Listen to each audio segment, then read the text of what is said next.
All right. So you guys all know. You guys all know about Putin getting Trump to show up in Alaska, like just tricking his ass to come over there.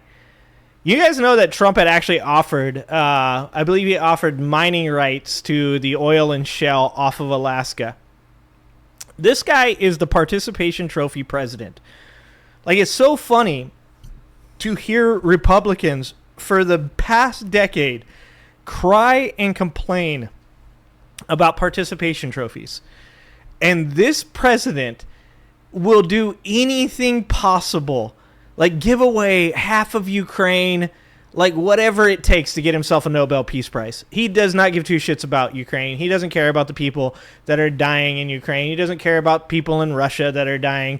This man has zero empathy for these human beings. What he cares about is the potential chance that he gets another fucking bling bling award that he can put next to the medal that he stole from the FIFA soccer people, the trophy that he stole from the FIFA soccer people, the Olympic medals that were gifted to him that he said he's going to tell people that he actually won, which you guys think that's a joke. I don't think so. He's going to be like, I was a gymnast.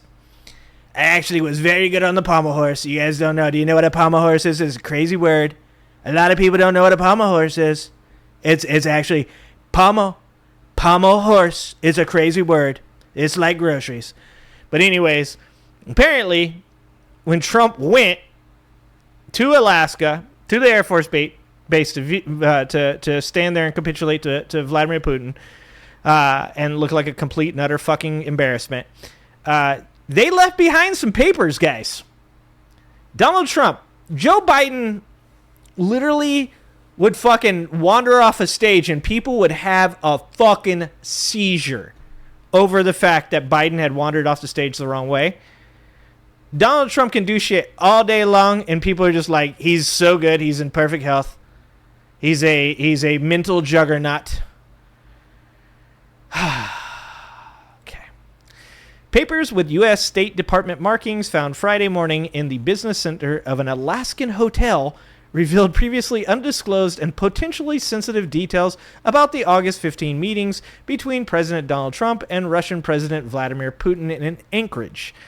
8 pages that appear to have been produced by U.S. staff and left behind accidentally shared precise locations and meeting times of the summit and phone numbers of U.S. government employees. I'm not saying that you guys should share those, but I mean, if you wanted to, I would not be negative about that. Just saying. At around 9 a.m. on Friday, 3 guests at Hotel Captain Hook. What the fuck? Okay, why were they at the Hotel Captain Hook? Oh my God. This administration is the dumbest administration that has ever existed. Like, you can't make this shit up. Guys, he was staying at the Hotel Captain Hook. Like, that's where me and my family go when we're fucking hanging out at Disneyland or some shit like that, right? It is a 4-star hotel, guys. A 4-star hotel located 20 minutes. I know somebody that's in my chat right now is going to be like, I'm in Alaska, Actually, the Hotel Captain Hook's a pretty nice place, dude. It's actually pretty dope. If you stay in the Peter Pan suite, it's actually a pretty nice place. I bet you Donald Trump stayed in the Peter Pan suite, if you know what the fuck I'm saying. If you know what I'm saying. You guys know what I'm saying. At around 9 a.m. on Friday... sorry, we're going back. At around 9 a.m. Friday, 3 guests at Hotel Captain Hook, a 4-star hotel located 20 minutes from the joint base in Anchorage, where leaders from the U.S. and Russia convened, found the documents left behind in one of the hotel's public printers. In a public printer! NPR reviewed photos of the documents taken by one of the guests, who NPR agreed not to identify because the guests said they feared retaliation. Like, right next to the free breakfast, I'm guessing? Like, they're like fucking... Oh, sorry, that was probably... I should have donated. They probably need my money now. It's probably next to the free donut you get in the morning at these fancy hotels. Just some fucking important... Like, once again, Hillary's emails, bro. Hillary's emails. Fucking at least Hillary had that shit on a server. These fucking people are just leaving it in printers just around the country like it's a goddamn scavenger hunt. The first page in the printed packet disclosed the sequence of meetings for August 15th, including the specific names of the rooms inside the base in Anchorage where they would take place. It also revealed that Trump intended to give Putin a ceremonial present.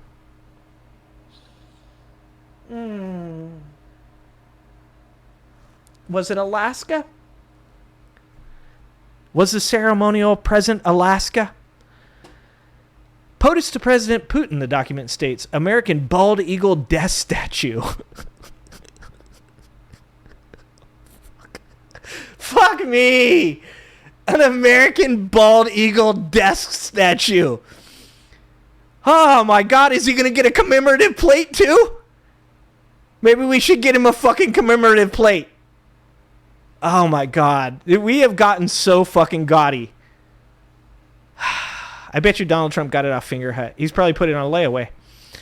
On Saturday, White House Deputy Press Secretary Anna Kelly dismissed the papers as a multi-page lunch menu and suggested leaving the information on a public printer was not a security breach. The U.S. Department of State did not respond to requests for a comment. Pages 2 through 5 of the documents listed the names and phone numbers of 3 U.S. staff members as well as the names of 13 U.S. and Russian state leaders.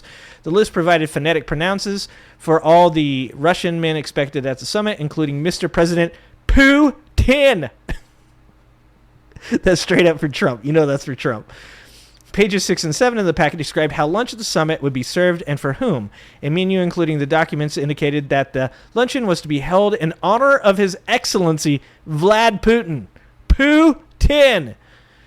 A seating chart shows that Putin and Trump were supposed to sit across from each other during the luncheon. Trump would be flanked by 6 officials.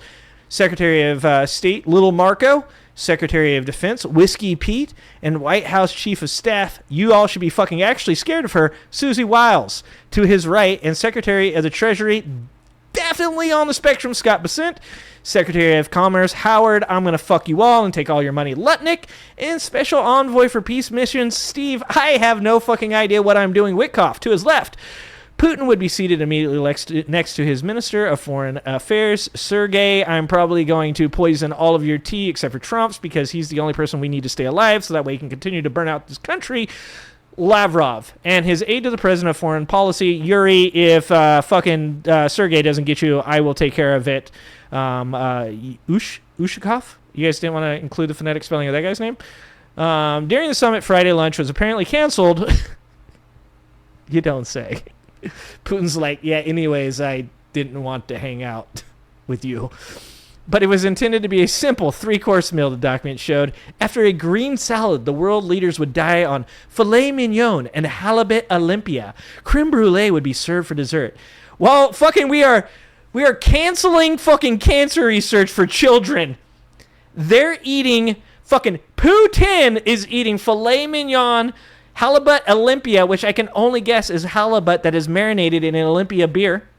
Fucking high class. And creme brulee for dessert. But we don't have any money, guys. We don't have any money to be feeding starving children around the world. All the fuck sticks out there that were like, we can't be giving guns to Ukraine, man. We're giving guns to Ukraine. You know they're stealing them they're selling them on eBay, bro. Like, Zelensky's got 3 yachts because he's selling guns, man. The same fucking people that say we couldn't do that then fucking cut off the aid to fucking children across the world that are fucking starving. But don't worry, guys. We're making sure that a fucking war criminal gets to eat fucking halibut and filet mignon and creme brulee, which he declined. By the way, that food isn't going to go to fucking starving kids. I feel like I'm on one tonight.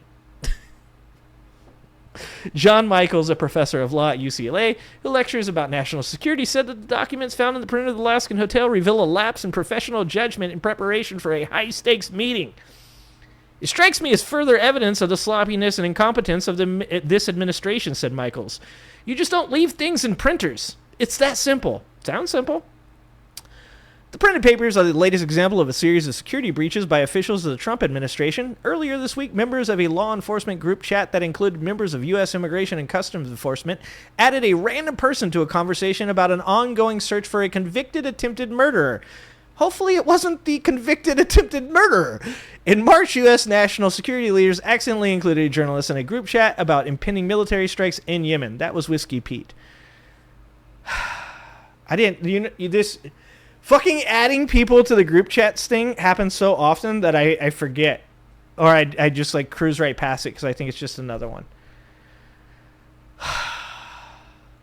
Creme brulee, you love creme brulee, Silent Siren. I hope that maybe you could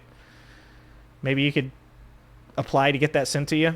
Putin didn't need it, so like what is this? All I'm saying is like, man, this is what makes me not want to like do politics, right? Is because it makes me feel like from this point on, anytime anybody says something about Biden, anytime somebody says something about Kamala Harris that I agree with that is negative, I'm just not going to do it anymore.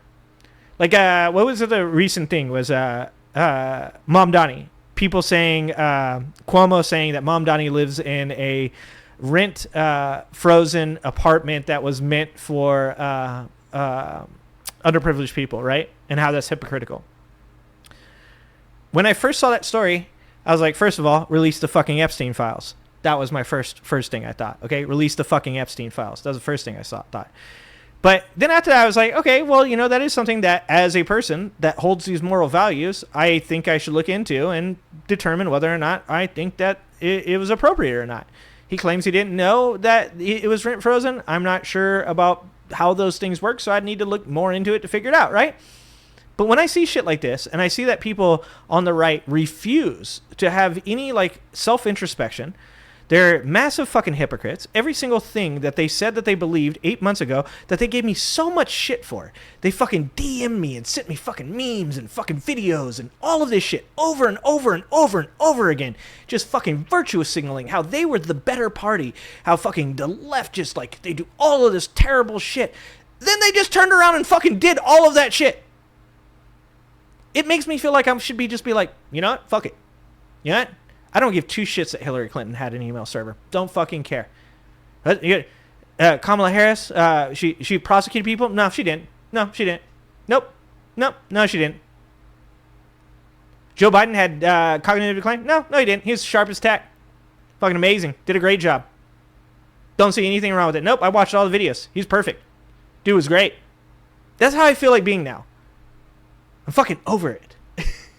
Thanks for watching. If you like this video, please like and subscribe and hit that notification bell. And check out that video on the screen now.